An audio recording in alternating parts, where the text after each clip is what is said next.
फंसे हो? स्मृति, आप ये बताओ उर्दू कहाँ की फंसा? उर्दू की भारत में पैदा हुई, उर्दू पैदा भारत में हुई, वो तो भारत में पैदा हुई, पश्चिम में, मुझे मालूम है। केरल में। अब मैं एक बात बताता हूँ, तुम्हें कुछ मालूम नहीं है, तुम्हें कुछ मालूम नहीं है। नहीं, स्मृति ईरानी की शिक्षा से क्या लेने देना है? नहीं, बात बोलने की बात है वो, सड़क पर बात सड़क की बात है वो। लेकर के थानेदार ये चेक करेगा कि ये वोट फर्जी है असली है, ये कौन सा कानून में चुनाव आयोग जब आप हेमंत अरोड़ा जी बताएंगे ये बात सड़क की बात बोलने की बात है। पहले क्या होता था? पहले भी पिस्तौल के नाम खराब है, अब इन्होंने बोल दिया न्यायालय खराब है, चुनाव आयोग खराब है, कल तो ये कह देंगे देश की जनता खराब है, हेमंत जी ये कहेंगे ये लोग। और चोर गद्दी छोड़, डकैती छोड़, अखिलेश जी ने कहा छोड़, गद्दी छोड़, डकैती छोड़, क्योंकि इन्होंने जो आपने बात की जिला पंचायत चुनाव रहा हो उनमें डकैती मारने का काम किया, ब्लॉक प्रमुख के चुनाव हो उसमें डकैती मारने का काम किया, नगर निकाय चुनाव में देवबंद के अंदर मायावती चुनाव लड़ रहे थे, वहां बहुत बड़ी डकैती मारने का काम, इसका केस कोर्ट में चल रहा है। अभी बात करें, बताओ, भाजपा जीते तो चोरी, आप जीते तो पता नहीं क्या हो गया, ऐसा क्या किया है आपकी सरकार में आप 2 लाख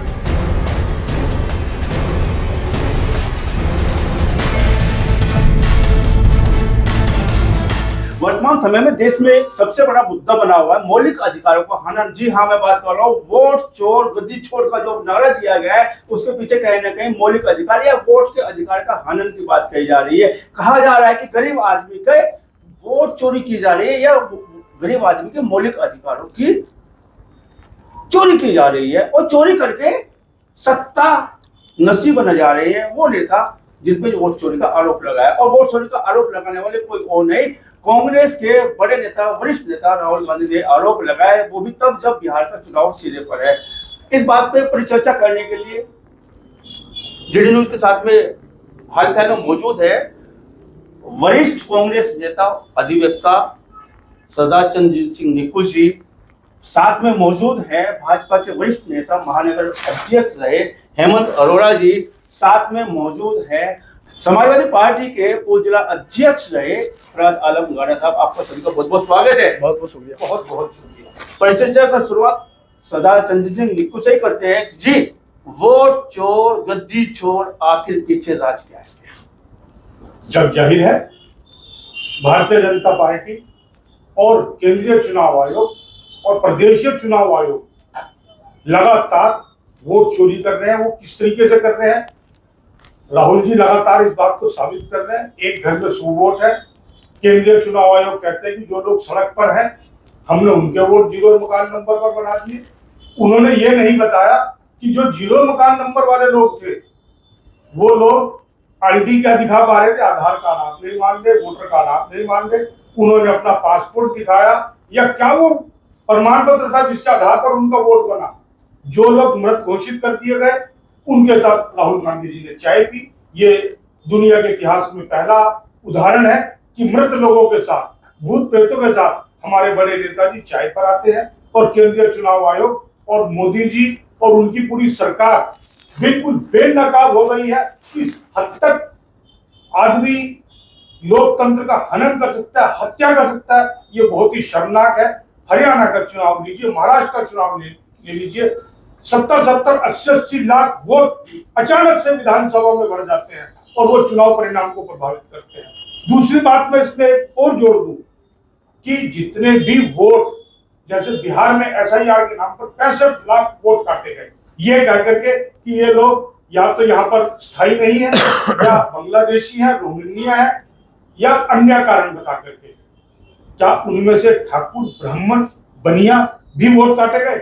अगर इसका आप सर्वे करा लें तो पता चल जाएगा कि भारतीय जनता पार्टी दलित, पिछड़े, अल्पसंख्यक, आदिवासी के वोट काट करके, चूंकि वो लोग आक्रोशित है, निम्न मध्य वर्ग और गरीब वर्ग के लोगों के वोट काट करके अपनी सरकार बनाना चाहते हैं। और राहुल गांधी जी ने बेनकाब कर दिया है। इसके लिए पूरा देश राहुल गांधी जी को कोटि कोटि नमन करता है। रोहिंग्या के नाम पे वोट काटे जा रहे हैं। हेमंत अरोड़ा जी क्या कहना चाहेंगे? सीधी सी बात है, कांग्रेस के हाथ में जब लोकसभा चुनाव आता है संविधान बचाओ यात्रा निकाली जाती है और संविधान के नाम पे एक बड़ा मुद्दा हाथ लग जाता है। बिहार का चुनाव आता है तो वोट चोर गद्दी छोड़ का एक बड़ा मुद्दा हाथ लग जाता है। वोट चोरी का सीधा आरोप लगा है भाजपा पे और भाजपा के प्रधानमंत्री पे, क्या कहना चाहेंगे?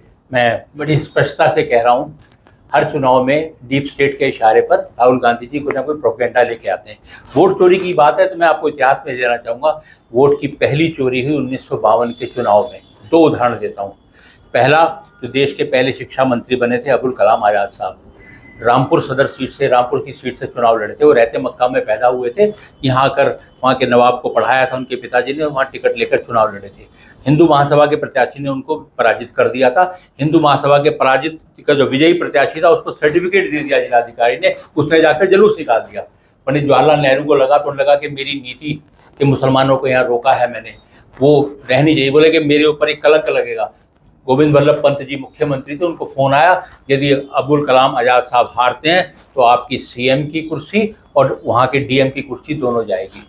जीते हुए प्रत्याशी को वापस बुलाया गया, परिणाम दोबारा घोषित किया गया। 34,000 वोटों से अबुल कलाम आज़ाद को विजयी घोषित किया। ये थी वोटों की चोरी। दूसरी वोटों की चोरी, आप बड़े दलितों की बात कर रहे थे, ओबीसी की बात करते हैं। बाबा साहब भीमराव अम्बेडकर ने चुनाव लड़ा था। पंडित नेहरू उस समय आने जाने के साधन थे, लेकिन पंडित नेहरू खुद उनके खिलाफ जाकर चुनाव प्रचार करने गए थे। उनके मन में इतनी घृणा थी उनके लिए, दलितों के प्रति। अम्बेडकर साहब चूंकि उनके प्रतीक थे, उनको चुनाव हराया गया। इसलिए 14,000 वोटों से पराजित दिखाया गया और 75,000 वोट कैंसिल दिखाए गए। ये थी वोटों की चोरी। तीसरी वोटों की चोरी 1972 में कहा गया बड़ा युद्ध जीत के आए हैं और चुनाव लड़े इंदिरा गांधी जी चुनाव लड़ी। राजनारायण जी ने उनके खिलाफ रिट फाइल की थी और इलाहाबाद हाई कोर्ट के जगमोहन सिन्हा जस्टिस ने उन्होंने निर्णय दिया कि इंदिरा गांधी जी का चुनाव अवैध घोषित किया। कहा कि अगले साल 5 साल चुनाव नहीं लड़ पाएंगे, परिणाम स्वरूप इमरजेंसी लगी। वो थी वोटों की चोरी। छपरा, अभी बिहार में SIR की बात कर रहे हैं, वो ज़्यादा दिन नहीं हुए जब बैलेट से चुनाव हुआ करता था, छपरा का नाम रोज छपता था। छपरा में बूथ की लूट होती थी। उत्तर प्रदेश में मुजफ्फरनगर में, बागपत में, पूरब में दलितों को वोट तक नहीं डालने दिया जाता था। मैं खुद गवाह हूँ इस चीज़ का।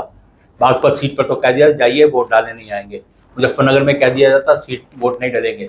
जहाँ जिसकी दबंगई चलती थी वो थी। आज लोकतंत्र में वोट डालने का अधिकार मिला है, वोट डल रहे हैं तो उनको दिक्कत हो रही है। जिनको वोट चोरी से जिन्होंने लाभ लिया, और वोट चोरी एक चीज़ तो मैं दूसरी बड़ा विरोधाभास है कांग्रेस की चीज़ में। इस चुनाव से पहले तक बेचारी EVM की इज्जत दांव पर लगती थी हर चुनाव में। EVM खराब है। अब आ गया वोटर लिस्ट में गड़बड़ है। अब बड़ा विरोधाभास है। यदि EVM हैक करके चुनाव जीतती है भाजपा तो फिर वोटर लिस्ट में गड़बड़ करने की क्या आवश्यकता है? यदि वोटर लिस्ट में गड़बड़ है तो EVM तो बेचारी इज्जत बरी हो गई ना। अब अगले चुनाव में EVM का रोना नहीं रोएंगे ये लोग।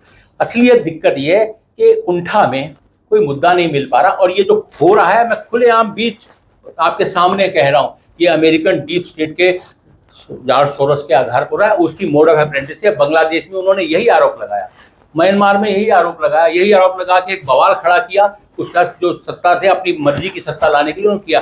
वही प्रयास यहाँ पर भी किया जा रहा है। लेकिन यहाँ की जनता, देशभक्त जनता जागरूक है। वो जानती है कि इस प्रकार के झूठे आरोपों पर, ठीक है आपने आरोप लगाया, कोई दिक्कत नहीं। ये वकील है मेरे कांग्रेस के साथी, इन्हें भी पता अगर किसी अपराधी के लिए वकालत के लिए खड़े होते हैं, इनको भी वकालतनामा देना पड़ता है, एफिडेविट देना पड़ता है उस बंदे को कि ये मेरा वकील है, ये मेरी पैरवी करेगा। वही चुनाव आयोग कह रहा है आप आरोप दीजिए, कोई दिक्कत नहीं, आप एक एफिडेविट देकर साइन कर दीजिए। अनुराग ठाकुर से तो नहीं मांगा, अनुराग ठाकुर से तो नहीं मांगा, मांगा गया एफिडेविट अखिलेश यादव समाजवादी पार्टी ने चुनाव आयोग को दिए, उन पर क्यों खामोश है? एक बात कब दिया? विधानसभा चुनाव में आप सुन लीजिए, आपने आरोप लगाया, आप उसका जवाब सुन लीजिए। आपने कहा कि स्पष्ट बात आ रही है, कांग्रेस का पुराना इतिहास रहा है वोट चोरी का, सीधा आरोप लगा दिया आपने। मैं आपकी दूसरी बात का जवाब दे दूं, मैं उल्टा चलूंगा, क्योंकि इन्होंने सबसे आखिर में एक बहुत गंभीर आरोप अपने देश की सरकार पर लगा दिया कि अमेरिका के इशारे पर हमारे देश की सत्ता को बेदखल करने की कोशिश हो रही है। उस ट्रम्प के ऊपर जिसका नाम लेते हैं नरेंद्र मोदी का डर लगता है, गला सूख जाता है, मुंह में दही जम जाती है। मैं कहना चाहता हूँ, अब मुकदमा लिखिए राहुल गांधी के खिलाफ, अब मुकदमा लिखिए ट्रम्प के खिलाफ। अगर वो सत्ता को सिर्फ अमेरिका के इशारे पर बेदखल करने की कोशिश हो रही है तो भारत की सरकार चूड़ियां पहन करके क्यों बैठी है? चलिए अब सुन लीजिए, आपने आरोप लगाया बाबा साहब अम्बेडकर का। बाबा साहब अम्बेडकर को संविधान सभा में लाने वाले नेहरू थे, आपकी इस बात का पहला जवाब। दूसरी बात, आपने कहा कि बाबा साहब के खिलाफ चुनाव लड़े। अरे भाई, दलित तो भारतीय जनता पार्टी से भी चुनाव लड़ते हैं, कांग्रेस से भी लड़ते हैं। बाबा साहब कांग्रेस के खिलाफ चुनाव लड़े थे, वो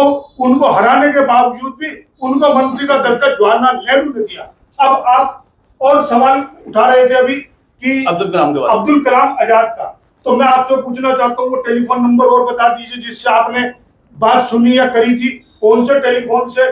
और गोविंद वल्लभ पंत के ऊपर जो आप आरोप लगा रहे हैं कि सीएम और डीएम को हटाने की बात करी, आप सहारनपुर में छोड़ो, आप नगर पालिका जो नगर निगम चुनाव हुए हैं, चाहे इस बार 22 का चुनाव हुआ है उससे पहला चुनाव हुआ, आपने कैसे चुनाव जीते सब लोग जानते हैं। आपको हरीश मलिक का चुनाव भी याद होगा कि आप कैसे उस पर आरोप लगा रहे थे जब आप हार करके निकले हैं। आपके लोग, मैं उस चुनाव को लड़ा था, मैं काउंटिंग बूथ में अंदर था, समोसों के लिए लड़ रहे थे, काउंटिंग में अंदर तक नहीं जाते थे।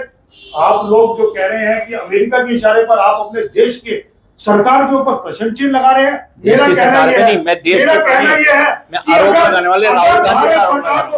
अगर भारत सरकार को विदेशी ताकतें भारत के कुछ राजनीतिक दलों के साथ मिलकर के हटाना चाहती है तो हमारी एनआईए, हमारा अजीत डोभाल जाकर के गिरफ्तार करके लाए उस ट्रंप को जो मेरे देश की सरकार को हटाना चाहता है। बोलिए आप संसद के अंदर, बोलिए आप देश के सामने, वरना आपको देश से माफी मांगनी होगी। आप अमेरिका के उस बयान पर अभी तक बोल नहीं पाए कि वो बार बार आपको कह रहा है कि युद्ध विराम मैंने करा, दंडात्मक दंड लगाने की बात कह करके मैंने लगाया। आप बात करेंगे, राहुल गांधी को पर आरोप लगा रहे हैं।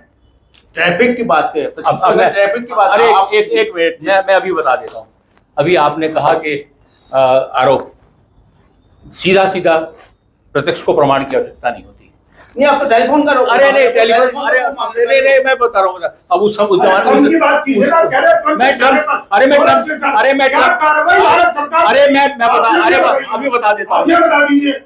ट्रंप ने अपनी खींच उतारी जब उसने दावा किया, सबने खुलेआम खींच उतारी, मैं भारत का नागरिक हूं। अरे सुन तो लो, आप इस बात का जवाब दीजिए। वो सुन मेरे देश के सम्मान की बात, वही आपके देश से हमारे देश को अपमानित करवा रहे हैं। अरे हमारा प्रधानमंत्री देश को अपमानित, अरे देश को अपमानित कर रहा है राहुल गांधी। उसने कहा कि India is a dead economy. Trump ने आरोप कहा, ये तो राहुल गांधी बहुत पहले, अरे कोई निर्मला सीतारमण हमारी फाइनेंस मिनिस्टर के और इस बात पर भी, अरे सुनो, जिस दिन सुब्रमण्यम स्वामी, जिस दिन बीजेपी का ट्रंप कहता है शाम को राहुल गांधी उसको डिटो करते हैं, और जब भेद खुलता है कि सबसे ज्यादा पैसा इन्वेस्ट राहुल गांधी ने कहा है तो चुप हो जाते हैं। अरे हमारा प्रधानमंत्री। और दूसरी बात, पीला धनो, मैं आपके पास भी आऊंगा, बोलने का मौका दीजिए, आपकी बात के जाए प्रत्युत्तर दे रहे हैं। जी बताइए। चलिए दूसरी बात, पहली बात, जब ट्रंप सुबह कहता है India and China is a dead economy, let them go to their health, शाम को राहुल गांधी उसको डिटो करते हैं, India is a dead economy, India is a dead economy. और जब भरते खोलते अगले ट्रंप की जबान बोल रहे, ट्रंप की जबान बोल रहे थे। दूसरी बात, और कहा कि गोविंद वल्लभ पंत, मैं ज्यादा दूर नहीं जाता हूँ, मैं 1972 का चुनाव मुझे अच्छे से याद है, छोटे छोटे थे हम, श्रीमान कुलतार सिंह जी भगत सिंह के छोटे भाई हैं, तो सहारनपुर से चुनाव लड़ रहे थे। उससे पहले सहारनपुर सिटी की बात करें, सहारनपुर सिटी में 1967 में यहाँ से भारत जनसंघ के विधायक थे माननीय, अरे वो उसी पर वो चोरी पर ही आ रहा हूँ मैं। अभी आपके साथ में बता दें कि आपके साथ में प्रति बात कर रहे हैं समाजवादी पार्टी के नेता, उनका अभी नंबर भी नहीं आया आपकी बहस में। अब सुन लीजिए, माननीय कुलतार सिंह जी भगत सिंह जी के छोटे भाई यहाँ चुनाव लड़ते 1967 कुलतार सिंह जी 1967 में जगन्नाथ खन्ना यहाँ से विधायक थे जी। 1972 में मुस्लिम लीग ने अपना हकीम खालिद साहब थे शायद, उनको खड़ा किया था जी। और जो बड़े विद्वान ये थे, इन सब ने सभी मुस्लिम एकजुट होकर, क्योंकि हिंदू दो जगह बट गए, कुलतार सिंह जी और जगन्नाथ सिंह जी में, वो विजयी हो रहे थे। तब भी यही हुआ था, तब कहा गया कि यदि शहीद भगत सिंह जी का भाई हारता है तो बहुत बड़ी बेइज्जती होगी कांग्रेस की। कप्तान थे रावत, एसपी रावत थे यहाँ पर, मैनेज किया गया चुनाव। आप ये कहना चाह रहे हैं लाइट बंद करके बंडल बदले गए, चुनाव चोरी हुई वोटों की। लोकतंत्र में आंदोलन भारतीय जनता पार्टी ने उस समय किया था, आपको उसकी कोई न्यूज की कटिंग दिखा, अरे सुन लीजिए, न्यूज की एक मिनट न्यूज की कटिंग, जगन्नाथ ये घटना मैं इसलिए अधिकार पूर्वक कह पा रहा हूँ, माननीय जगन्नाथ खन्ना मेरे पिताजी के बड़े करीबी दोस्त थे, जनसंघ के थे जब हम राजनीति में। भारतीय जनता पार्टी ने, क्या ये नहीं हुआ था यहाँ? मैं पूछ रहा हूँ, चांदी के भगत सिंह के परिजन को श्रद्धांजलि देने के लिए क्यों नहीं अपने कैंडिडेट विड्रॉल किया? जवाब दीजिए आप। कुछ में आप एक बात कहना चाह रहा हूँ, क्या आप ये कहना चाह रहे कि भाजपा आप अम्बेडकर के खिलाफ चुनाव लड़ सकते हैं? अम्बेडकर के खिलाफ चुनाव लड़के अम्बेडकर कांग्रेस के खिलाफ चुनाव लड़े थे, वो क्यों? अम्बेडकर कांग्रेस के खिलाफ चुनाव लड़े, अम्बेडकर बावजूद अम्बेडकर को संविधान सभा में लिया सुनो, उन्हें मंत्री अरे बनाया। सुन लो, संविधान सभा की बात सुन लीजिए। 1946 में पंडित नेहरू ने आप बिहार पे बात करो। अरे सुनो ना, मैं हर एक की बात कर देता हूं। मैं आप बिहार पे बात करिए। 26 सितंबर 1946 को विक्टोरिया की वफादारी की कसम खाई थी यूनियन जैक के झंडे के नीचे अंतरिम प्रधानमंत्री बनने के लिए जवाहरलाल नेहरू जी ने। 1900 वीर सावरकर के पत्र में क्या? अरे सुन लो यार, नेहरू जी को कहेंगे तो बिल्कुल बिल्कुल सुनाओ। मुझे हर एक का पता है। मुझे मोतीलाल नेहरू के पत्र का भी पता है, महात्मा गांधी के लेटर का भी पता है, क्या क्या लिख कर दिया उन्होंने। और एक सबूत है कि कैसे नेहरू हाथ में खेलते थे माउंटबेटन के, लेडी माउंटबेटन के हाथ में खेलते थे, कैसे उसके इशारे पर देश का विभाजन कराया गया, किस तरह से किया गया। और दूसरा और सुन लीजिए कि 1930 में हिंदू महासभा ने मांग करी, 1940 में जिन्ना ने मांग करी, उसके साथ अब सरकार बनाते हैं। एक मिनट हेमंत यादव में समझ पा रहा हूँ, आप ये कहना चाह रहे हैं कि कांग्रेस बहुत बड़ी वोट चोर है और भाजपा दूध की धुली हुई है। बिल्कुल दूध कर रहे हैं। हम लोकतंत्र में विश्वास रखते हैं। हमने चंडीगढ़ में चुनाव में आपका विश्वास दुनिया टीवी पे देखा, सुप्रीम कोर्ट में देखा। निकू जी एक मिनट, राहुल गांधी के द्वारा लगाया गया वोट चोर गद्दी छोड़ का नारा बिल्कुल ही गलत है, ऐसा हेमंत अरोड़ा जी कहना चाह रहे हैं। दूध की धुली है भाजपा, लोग कहते हैं समाज। हम सीधा बात कर रहे हैं, हम दूसरी बात कर रहे हैं। अगर राहुल गांधी में दम है, विपक्ष में दम है, एफिडेविट देकर साबित करें या माफी मांगे। एफिडेविट का जवाब दे दे, मांगो ना। कोर्ट में जाओ, सुप्रीम कोर्ट खड़ा, हाई कोर्ट का क्यों नहीं जाते? जाइए कोर्ट में, साबित कीजिए। 18,000 मैं आपको अरे मैं कह रहा हूँ, जाइए कोर्ट में, कोर्ट खुली है, हिम्मत है, कोर्ट में जाइए। हेमंत जी, निकू जी आपको मौका दिया जाएगा। अभी हम लोग करते हैं समाजवादी पार्टी के वरिष्ठ नेता फरहाद आलम गढ़ा के साथ, क्योंकि हेमंत अरोड़ा जी का कहना है कि कांग्रेस ने वोट चोरी की परंपरा की है, बड़ा इतिहास रखा है वोट चोरी का, और दूध की धुली है भारतीय जनता पार्टी। जी बात करते हैं हम पंचायती चुनाव की। पंचायती चुनाव जो पिछला बीता था, क्या वोट चोर जैसी स्थिति पैदा हुई थी जनपद की? मैं बात कर रहा हूँ सालपुर जनपद, सीधा सीधा, क्योंकि आप बड़ी विपक्षी पार्टी थी। क्या वो माहौल था, क्या वो समय था जब कार्तिक राणा पुलोत्ती मार के धरने पे बैठे थे उस चुनाव के खिलाफ? सबसे पहले तो आपका बहुत बहुत धन्यवाद जल्दी कीजिएगा कि राष्ट्रीय पार्टी के बीच में आपने हमें बोलने का मौका दिया। आप भी बड़ी पार्टी है, विपक्ष से बड़े विपक्ष है। जब धरने पे बैठे थे कार्तिक राणा, तमाम जगह हल्ले मचे थे इस बात को लेके कि भाजपा के राज में सुनवाई नहीं हुई। मैं पंचायत चुनाव की बात करूँ, ब्लॉक प्रमुख की बात करूँ, मैं आ रहा हूँ, बताएं जल्दी। अनुज भाई, और चोर गद्दी छोड़, डकैती छोड़, अखिलेश जी ने कहा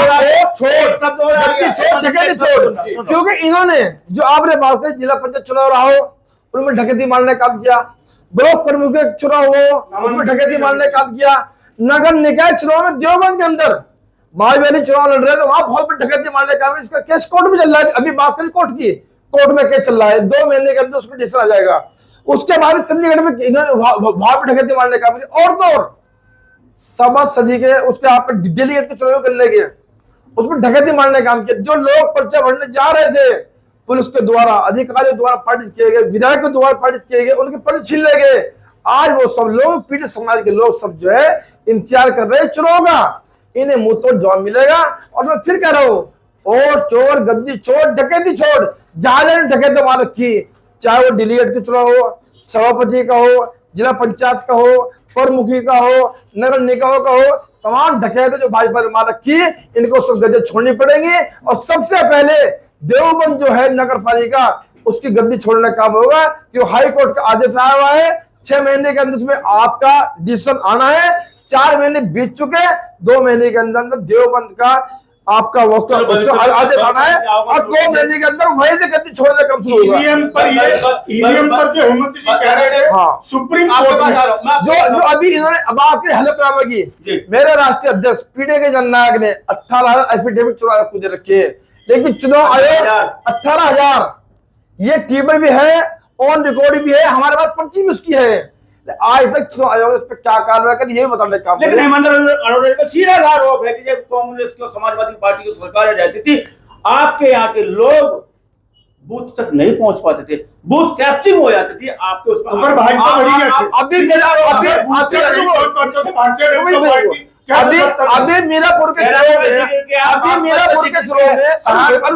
अभी मीरापुर के चुनाव में मेरी माता मेरी बहनें वोट डालने जा रही थी।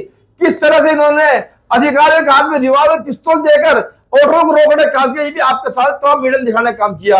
किस तरह ये रोक रहे हैं, कहीं पिस्तौल से रोक रहे हैं, कहीं लाठी से रोक रहे हैं, कि धमका के रोक रहे हैं, कि कैसे रोक रहे हैं, तो आपके सामने है। बड़ा आरोप लग रहा है पिस्तौल के दम पे वोट रोके जा रहे हैं, वोट हरियाणा में सीधा सा संदेश आ रहा है, सीधा सा जयनारे लग रहे हैं, सीधा सा आरोप लग रहा है। साथ में समाजवादी पार्टी की तरफ से आरोप लगा, वोट छोड़, गद्दी छोड़, डकैती छोड़। क्या कहना चाहेंगे जब पिस्तौल के दम पे वोट रोके गए हैं? पिस्तौल के दम की जात पर वो चित्र देखा था, फर्जी वोट को रोकने की प्रयास किया गया। वो महिला पिस्तौल के दम पे उससे नहीं, पोलिंग स्टेशन पर बाहर निकल कर जिस समय जरूरत बाहर की बात बोलने की बात हो, सड़क पर बाहर सड़क की बात है, लेकर के थानेदार ये चेक करेगा कि ये वोट फर्जी है असली है, ये कौन से कानून में चुनाव है? जब आप हेमंत अरोड़ा जी आप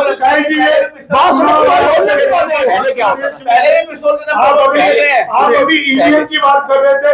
सुप्रीम कोर्ट में सरपंच के चुनाव में ईवीएम का रिजल्ट बदला गया।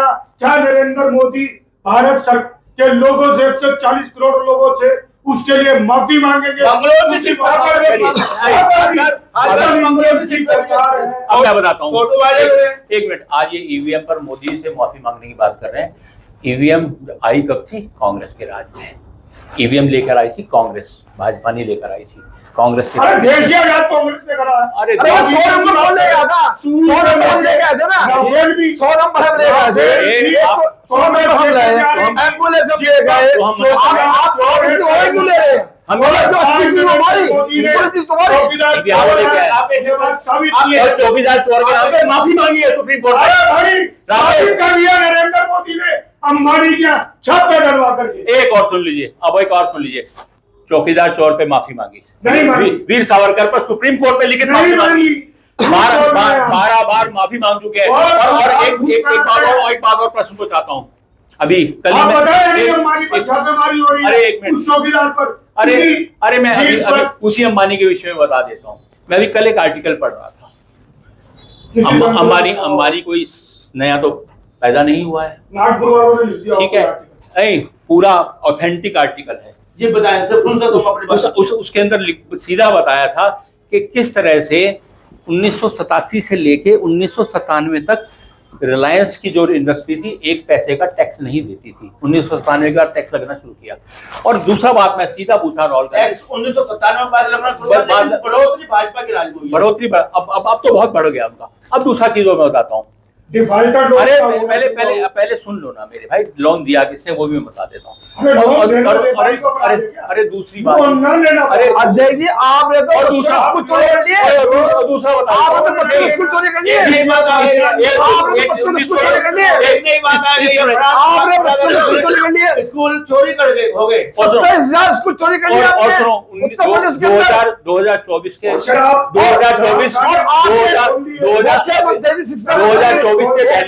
2024 से पहले तक राहुल गांधी 2 नाम लेते थे, अंबानी अडानी। और 2024 के चुनाव में बड़े रहस्यमय ढंग से अंबानी का नाम लेना बंद हो गया। और इनके नेता अधीर रंजन खुलकर कहते हैं, उन्होंने कहा अंबानी अडानी का नाम क्यों लेते हो? कहने लगे जब हमें मिल जाएगा हम बंद कर देंगे। अब अंबानी का नाम क्यों लेना बंद कर दिया? अब खाली अडानी क्यों रह गया? तो उन्होंने कहा हाँ हमें मिल गया, हम बंद कर। ये स्थिति है। अगर राहुल गांधी नाम लेगा तो नरेंद्र मोदी को पता चलेगा। मैं ये पूछना चाहता हूँ, नरेंद्र मोदी जी ने मुकेश अंबानी और अनिल अंबानी, जिनको वो अपना बेटे की तरह, बेटा सुनो, बेटे की बात है। इंदिरा गांधी जी के दूसरे तीसरे बेटे कहलाते थे अंबानी के फादर। राहुल गांधी के आरोप के बाद जांच न कराकर अब जब वो आपके सांसदों को और ट्रंप के साथ मुकेश अंबानी की डील होने लगी, अडानी के वारंट हो गए, अजीत डोभाल के वारंट हो गए, और आपकी सरकार को खतरा हुआ तो आप अनिल अंबानी और मुकेश अंबानी पर छापेमारी करने लगे। पहले जानकारी अधूरी जानकारी अधूरी जानकारी खतरनाक होती है। जितने छापे पड़ रहे हैं अनिल अंबानी की रिलायंस एनर्जी पर पड़ रहे हैं, किसी और मुकेश पर। अंबानी का बेटा है जिसका ये जू खुला हुआ, उस पे जांच शुरू कर दिया। वन तारा के ऊपर हाई कोर्ट के आदेश से हेमंत अरोड़ा जी, हम मुद्दे पे आते हैं। क्या रोहिंग्या के नाम पे वोट चोरी की जा रही है? अब जो सुनिए। वोट कटे हैं, चलिए फिर वही केवल कब आए, किसकी सरकार में आए? बात हो 20 जानी। साल से सत्ता में आप हैं, 11 साल से आप केंद्र में हैं। मुद्दे के बाद- ये कब आए? फिर वही जो दिक्कत 18 साल ये- को- एक व्यक्ति को बोलने का मौका, मुद्दे की बात पे आइएगा। मुद्दे- क्या रोहिंग्या के नाम पे अरे वोट सुन चोरी लीजिए, की जा रही है? जिस प्रकार से राहुल क्या गांधी चोरी की जा रही है? सुन लो, केवल जिस प्रकार से राहुल गांधी प्रोपेगेंडा फैलाते हैं वैसे उनके आगे जो प्रवक्ता जी है वो भी करें। 65 लाख लोगों का जो वर्ग हटाया गया, उनमें से 23 लाख लोग हैं जो मर चुके हैं।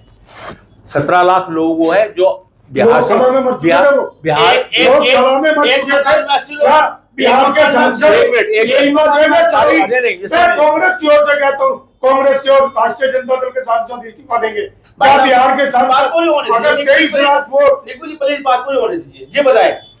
अगर आपको आपत्ति है, आप कह रहे हैं आप सही है, मैं मान रोहिंग्या के नाम पे क्या अरे रोहिंग्या का नाम अगर देश के बाहर का कोई नागरिक है, यदि उसने किसी तरह से भी ले लिया तो उसे बाहर जाना पड़ेगा।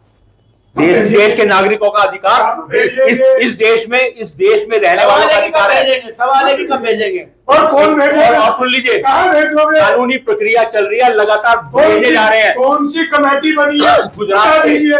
गुजरात आप से, कौन सी कमेटी दिल्ली बनी है से। कानूनी प्रक्रिया में? कौन कौन उस कमेटी में है? पूरा बताया। अरे पूरा कानून है, झूठ बोलने से क्या होगा? किसी कमेटी की जरूरत नहीं है हमें। ये कमेटी की मांग ये लोग कर रहे हैं कि उसकी आप आगे बताए बताए। ना। 18 आप लोग- लोगों के लिए निकू कौन सी जी, कमेटी मैं बनी? निकू जी की तरफ आ रहा हूँ। रोहिंग्या को बसाता कौन है? उनको 20 साल भारत से का बिहार नागरिक में बनाता कौन है? भारतीय जनता उनको पार्टी आधार कार्ड देता कौन है? नीतीश उनको कुमार की वोटर लिस्ट सरकार है। नाम कहाँ से आता है? 20 लाख लोग कैसे बिहार में आए? 11 साल से केंद्र में मोदी की सरकार है। क्या ये अपनी नैतिक जिम्मेदारी लेकर अपने पद से इस्तीफा देंगे? नीतीश कुमार इन्हें और दिक्कत मोदी है, जिम्मेदार इन्हें है, दिक्कत अगर अमित शाह कार्यवाही जिम्मेदार है। यदि लाकर, और अभी जब जांच हुई थी, जो पकड़े दिल्ली में बहुत बड़ी जांच चल रही थी, वहां से सैकड़ों हजारों लोग डिपोर्ट भी किए गए। वहां जब जांच हुई थी, उनके आधार कार्ड की जांच की गई तो 70% से ज्यादा जो आधार कार्ड उनके पास पाए गए वो पश्चिम बंगाल के एक जिले वर्धमान में से बने हुए थे। एक सुनियोजित रैकेट के तरीके से उनको लाकर बसाया गया। अब यदि कार्रवाई हो रही है, क्या किया यदि केंद्र सरकार? यदि यदि केंद्र सरकार ने कार्रवाई क्या की? दिल्ली सरकार ने कार्रवाई रोकेगा। यार कुछ भी हम रोक रहे हैं, अब रोक रहे हैं। झूठे तथ्य रख दोगे, आप कार्रवाई करोगे इसके बाद। अब चुनाव के समय पे वोट गिर जाते तो दिल्ली में कोई चुनाव नहीं है, पहले सुन लीजिए। दिल्ली में चुनाव हो चुका, चुनाव भी चोरी किया है। दिल्ली का चुनाव जीत चुके हैं। दिल्ली का चुनाव भी चोरी किया, जीता गया। नहीं, हिमाचल का आप चुनाव कोई नहीं जीते। आप हिमाचल वोट चोरी करते निकू जी हो। वो बोल- हिमाचल में सरकार शायद चोरी करके बनाई होगी, कर्नाटका में सरकार शायद चोरी करके बनाई होगी, बिल्कुल सांसद तभी आपके ज्यादा सुनो, तेलंगाना तभी में आपके सांसद ज्यादा जीते। तेलंगाना में सरकार भी चोरी करके बनाई होगी, छत्तीसगढ़ में सरकार भी, उसमें आप खुद झारखंड में जानते हो सरकार कि चोरी हमारे कर, फर्जी वोट जहाँ हम जीत जाए, जहाँ अनुमान भाजपा दिए। जीत जाए वहाँ वोट चोरी, जहाँ ये जीत जाए वो सब अच्छा है। अब 33 लोकसभा चुनाव, 33 से ज्यादा सीटें समाजवादी पार्टी ने जीती, 8 से ज्यादा सीटें कांग्रेस जीती। ये वोट चोरी करके जीती है उत्तर बिल्कुल प्रदेश में। जीते आप। उत्तर प्रदेश आगे भी नहीं। आप चोरी करके आपको जीते मैं हो, आपको क्या बता रहा हूं क्या आप ना। चोरी करके जीते हो? हम भाजपा, नहीं। मैं कह रहा आप हूँ चोरी करके जीते। उत्तर प्रदेश और में उसका भाजपा- बच्चा भाई इलेक्शन हुआ, आपने लोगों को वोट ही डालने अरे दिया। मुझे बताओ, भाजपा जीते तो चोरी, आप जीते तो पता नहीं क्या हो गया। ऐसा क्या किया है आपकी सरकार में आप 2 लाख वोट का हेरफेर करते हैं, हम 2.5 लाख से- सीधा सा सवाल जो है फरहाद आलम गाड़ा साहब से, आपने सीधा बोला कि डकैती, चोरी से भी आगे बढ़ेगा। डकैती कैसे लग जाती है उन लोगों की? डकैती मौलिक अधिकार पे जो वोट का अधिकार मिला हुआ है, और कैसे आप मौका देते हैं कि वो लोग डकैती मार लेते हैं? सीधा सवाल। भाजपा के पूर्व जो अध्यक्ष जी बैठे हैं, उन्हें छोड़ दीजिए। इन्होंने सीधा सवाल आपका। सबसे पहले जो चोरी की वो डीएपी के खाते कट्टे में की। हम वोट की बात कर रहे हैं, सुनिए भाई, इन्हें शुरुआत वहां से की, कट्टे से चोरी की, फिर कट्टे चोरी करते इन्होंने आज पूरे देश में इस तरह से आप लोकतंत्र का मजाक बना रखा है। ये हर मौका तरीके कैसे से देते हैं आप? सीधा सवाल। मैं उसी बात पर, इन्होंने हर तरीके से चुनाव में इन्होंने चुनाव आयोग की बात ये नहीं मान रहे। ठीक, हम भाई बहुत तो भाई पर हम लड़ सकते हैं, एक चुनाव आयोग से हम कैसे लड़े, अधिकारियों से हम कैसे लड़े, पुलिस से हम कैसे लड़े, पुलिस जब पिस्तौल लेकर औरतों के महिलाओं के सामने खड़ी होगी, आप वोट डालने नहीं जाओ, घरों में जाओ, उनसे कैसे लड़े? अरे भाई भारतीय जनता पार्टी एक हो तो उससे लड़ दे, लेकिन इनकी क्या है कि एक तिगड़ी है, उस पूरी तिगड़ी के द्वारा चुनाव में और चोर की चोरी होती है। इसलिए हमारे तिगड़ी में चुनाव आयोग, तिगड़ी में न्यायालय चुनाव, न्यायालय वो तिगड़ी में, न्यायालय को मेरे में ले ले आपने। आपके सामने मैं एक बात बिल्कुल हमारा राष्ट्रीय अध्यक्ष पीडीआई जनता है ना, उस पर क्या कार्रवाई हुई? आपके कांग्रेस के सांसद तो कह रहे हैं इमरान मसूद की हमें यह बड़ा उम्मीद है न्यायालय से, और आप जो सीधा गिरे में ले रहे हो न्यायालय। मैं एक प्रश्न कर रहा हूं। न्यायिक अधिकारी आज भी सही फैसले कर रहे हैं, लेकिन जस्टिस लोया का परिणाम भी सब लोग जानते हैं। और जिस तरीके से चुनाव आयोग मीडिया और न्यायालयों पर दबाव बना करके ये निर्णय करा रहे हैं, वरना 4300 करोड़ रुपया जो उन पार्टियों को मिला जहां कोई 10 वोट मिल रहे, 20 वोट मिल रहे, क्यों नहीं चुनाव आयोग कार्रवाई कर रहा? और जब हम न्यायालय में जाते हैं तो समय पर निर्णय ना होकर के भारतीय जनता पार्टी को बचाने का काम किया जा रहा है। और सुप्रीम कोर्ट चीफ जस्टिस के घर प्रधानमंत्री की गणेश पूजा पूरे देश की न्यायिक व्यवस्था पर एक प्रश्न चिन्ह है।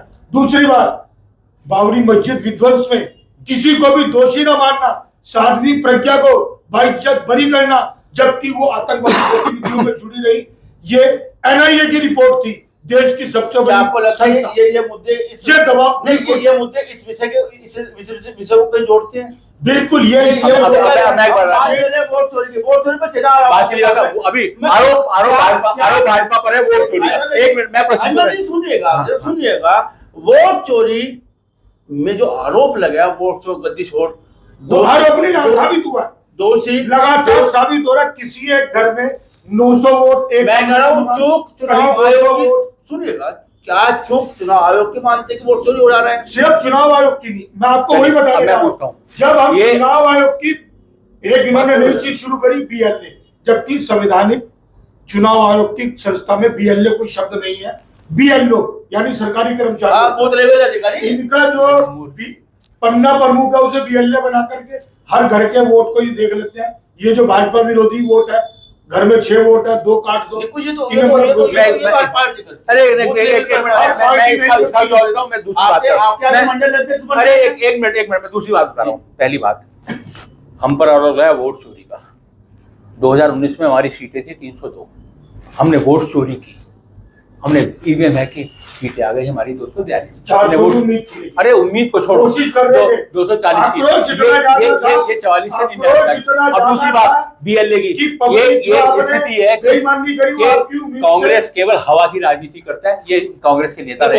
अरे बीएलए एक संवैधानिक व्यवस्था है, प्रत्येक पार्टी अपने बीएलए बनाती है। नहीं है बीएलए संवैधानिक व्यवस्था नहीं है। अरे आपके कहने से सच नहीं बदल जाएगा। अगर चुनाव आयोग में बीएलए व्यवस्था, बीएलए क्या है? हर पार्टी का पदाधिकारी, बूथ लेवल एजेंट। चुनाव आयोग के अंदर उसका कोई मतलब, जैसे चुनाव के अंदर बूथ एजेंट बनता है, ऐसे पूरी प्रक्रिया में बूथ लेवल एजेंट हर पार्टी बनाती है। हर पार्टी सहयोगी है। अरे सहयोगी है ना। बीएलओ संविधान, बीएलओ है बूथ लेवल ऑफिसर, बीएलओ चुनाव आयोग द्वारा नियुक्त। हाँ, और बीएलए पार्टी का पदाधिकारी हर पार्टी बनाती है। अगर आपके पास लायक व्यक्ति नहीं है, इस लायक नहीं है आपके बीएलए बना, तो क्या मानते हैं बीएलए लेवल पे जो वोट चोरी हो जाता है? बीएलए लेवल से नीति बनती है इनकी, प्रत्येक चुनाव में मिलता है। असल में होता क्या है? घर में 900 वोट है। असल में बताऊं ना, होता क्या है? ये 5 साल घोषित कर ये 5 साल लंबी तान के सोए रहते हैं। चुनाव के दिन में जैसे बरसात में मेंढक टट रहा था, ऐसे चुनाव के दिनों में ये लोग एक्टिव होते हैं। भारतीय जनता पार्टी 5 जब आपको वैसे बोलते थे, हम लोग तब भी मेहनत करते थे, हम मेहनत करें तब ये परिणाम आए हैं। हम लगातार 12 महीना 24 घंटा हम लोग सतत जागरूक रहते हैं और एक केवल एक कार्यक्रम लेके। ईवीएम में गड़बड़ी करके निकुल आपकी तरफ अब एक चीज बताइए, या तो ईवीएम गड़बड़ है या वोट गड़बड़ है, दोनों फिर आप किसी लायक नहीं है। अरे भाई साहब, पहले इनको था ईवीएम पर था, अब वोटर लिस्ट खराब है, अब इन्होंने बोल दिया न्यायालय खराब है, चुनाव आयोग खराब है, तो ये कह देंगे देश की जनता खराब है। ये लोग चंडीगढ़ के मेयर के चुनाव में बैलेट से आपको चोरी करते पकड़ लिया। चलिए, तो चंडीगढ़ का मेयर का चुनाव हुआ, एक मिनट, क्या मुकदमा? अरे सुन लो, चंडीगढ़ पानीपत का रिजल्ट अभी आया, पानीपत का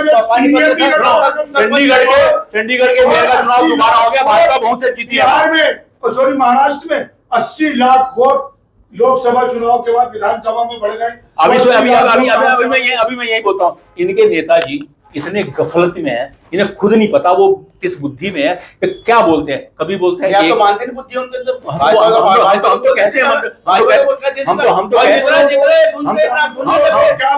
क्या डिग्रियां हैं? डिग्रियां, कोई एक डिग्री पूरी नहीं हुई है। और मैं अभी बताता हूँ, अभी बैठ के आपके सामने, उन्होंने ग्रेजुएशन की सेंट स्टीफन कॉलेज से। मैं बिल्कुल खुलेआम बोल रहा हूँ, मोदी जी की बात ना, मैं राहुल गांधी की बात कर रहा हूँ। सेंट स्टीफन और सेंट स्टीफन, मोदी जी बताओ ना, मोदी जी ने एमए किया है, कहाँ से किया? डिग्रियां खुलेआम खुल रही हैं यूनिवर्सिटी में, हाई कोर्ट डिग्री हो रहा है यार, किस तरह किया? खुलेआम सर्कुलेट की है। 2016 में भारतीय जनता पार्टी ने आधिकारिक रूप से उनकी डिग्री जारी की है। और आप मुझे राहुल की डिग्री दिखा दो। राहुल ने कौन सी एक डिग्री पूरी किया, बताओ मुझे। आप सोनिया गांधी ने कौन सी डिग्री पूरी की है? राजीव गांधी ने कौन सी एक डिग्री पूरी की है? प्रधानमंत्री पूछ रहे हैं और मैं राहुल गांधी का बताता हूँ, मैं बताता हूँ, सुनो। आप स्मृति ईरानी का बताओ, शिक्षा मंत्री का।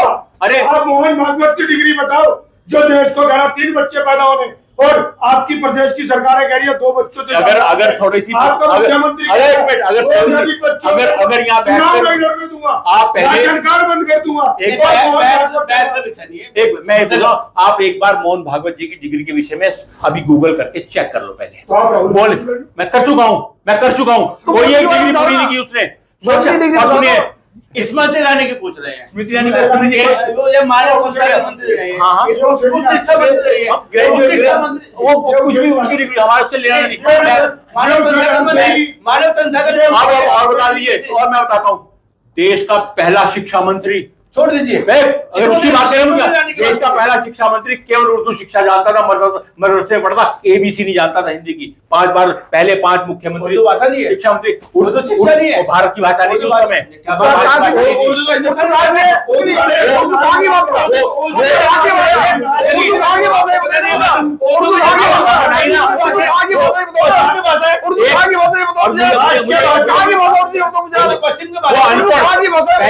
शिक्षा मंत्री आप ये बताओ उर्दू कहाँ की भाषा है? आप ये बताओ उर्दू कहाँ की भाषा? उर्दू की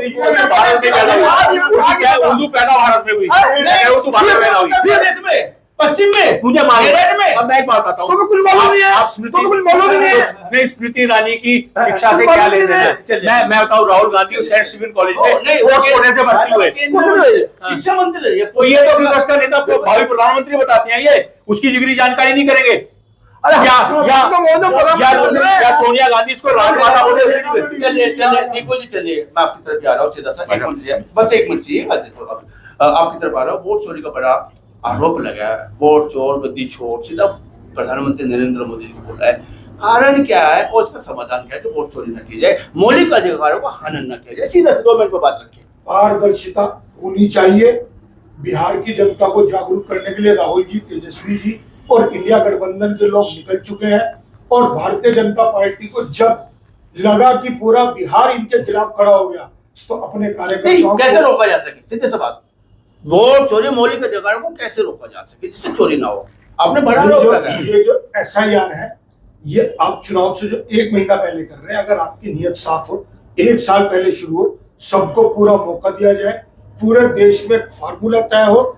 आपने उस आधार कार्ड को जो 80 करोड़ लोगों को राशन दे रहे हैं, अंतिम चुनाव में आप पूरे देश में ये तय कर दें।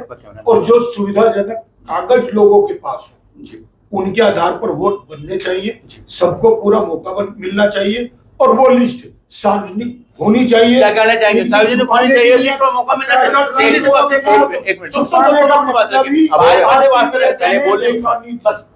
भाजपा से वास्तव रखते हैं, आप क्या कहना चाहेंगे सूक्ष्म शब्दों में? बड़ा मैंने कहा, जैसे इनके नेता कंफ्यूज है, वैसे इनके प्रवर्तक कंफ्यूज है, पता नहीं। आप कह रहे हैं वोट में गड़बड़ी, वोट में गड़बड़ी करने का माध्यम क्या है? SIR। SIR कौन करेगा? चुनाव आयोग करेगा। SIR ने ड्राफ्ट सूची दी, सबको दी है, ड्राफ्ट सूची में जांच कीजिए, आपत्ति का समय दिया है, समय मिलना चाहिए ना, मिला है, 1 महीने का समय दिया है, 1 महीने का समय दिया है।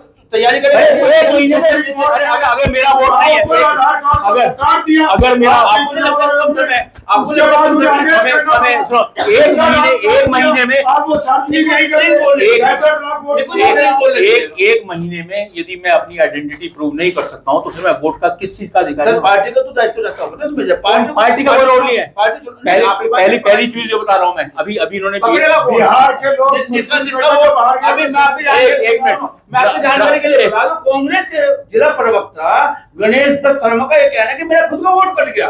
किसके सामने बात रखा? वो तो प्रवक्ता है, आप जनता से क्या उम्मीद करते हैं? एक मिनट, बादल से तो मिले महीने में क्यों 6 महीने साल भर पहले क्यों नहीं? इन्हें चाहिए, ये चाहती है, समय ये सीमा। इनकी इच्छा क्या है? इनकी इच्छा ये नहीं है कि गड़बड़ी ना हो, इनकी इच्छा है कि जो गड़बड़ियां हैं वो जो की त्यों रहे, जो रोहिंग्या, जो बांग्लादेशी, जो विदेशियों के वोट बने हैं, क्योंकि वो इनके वोट बैंक बने हुए हैं, वो बने रहे, उसके आधार पर चुनाव आयोग देश का प्रधानमंत्री ये शपथ पत्र ये रहते हैं, ये चाहते हैं रोहिंग्या की बस्तियां बसाएं। यार इस बात की शपथ पत्र भारतीय जनता पार्टी प्रधानमंत्री अंतिम समय रुक करता हूँ फरहाद आलम गाड़ा साहब की जय। और सीधी सी बात ये है कि जय वोट शोर, आपने डकैती की बात की, कैसे रुक सकते हैं डकैती? नंबर 1 तो भाई साहब ने कहा, हम इनसे बोले 11 साल की सरकार केंद्र हो गई है, जो रोहिंग्या लोग, अरे भाई बोलना मौका जब तो बोल, बिल्कुल बिल्कुल, रोहिंग्या जो लोग हैं, जो बांग्लादेश के या पाकिस्तान के जहां के भी आएंगे, उनके आप वोट तो ले रहे हैं, लेकिन उन्हें निकालने को आप कब वो डेट बता के जाए। नंबर दूसरी बात ये है, जिस तरह से मैं अगर आज अप्लाई करता हूँ पासपोर्ट का, मैं अप्लाई करता हूँ आज जो बंदूक के लाइसेंस का, उसकी जांच होती है, उसकी इंक्वायरी होती है, तो क्या उसी तरह से जो वोटर लिस्ट बन रही है, एक घर में 80 वोट बन रहे हैं, ये कैसे बन गए? क्या उनकी जांच होनी चाहिए? तो उनकी भी जांच होनी चाहिए। और जो आदमी वोट डालने जा रहा, उसको वोट डालने का अधिकार, उसको वोट डालने दिया जाए। जो आज वोट बनवा रहा है, उसको वोट बनवाने दिया जाए। जितनी भी हमारी आईडी, आधार कार्ड है, वोटर कार्ड है, जो सरकार ने बाहर रखी, उन सबको मान्यता मिली जाए कि किसी के पास कोई भी आईडी है, उस आईडी से के अपने वोट को गेन भी सकता है, बनवा भी सकता है।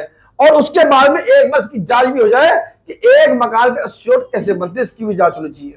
महत्वपूर्ण मुद्दे पर बहुत अच्छी पोषक चर्चा आपने की है और बहुत अच्छे से अपने विषय को रखा है। और यही नहीं, विश्लेषणात्मक भी आपने बातचीत की है, आरोप प्रत्यारोप भी खूब लगे हैं और कहने की उंगली भी उठी है, कहने की पिस्तौल की बात भी कही गई है कि चुनाव आयोग ही नहीं, पुलिस का विजय कहने की सपोर्ट मिलता है। और तमाम बातें हुई है, बात करने के लिए आपका बहुत बहुत इस पर चर्चा में बहुत धन्यवाद। आपका धन्यवाद।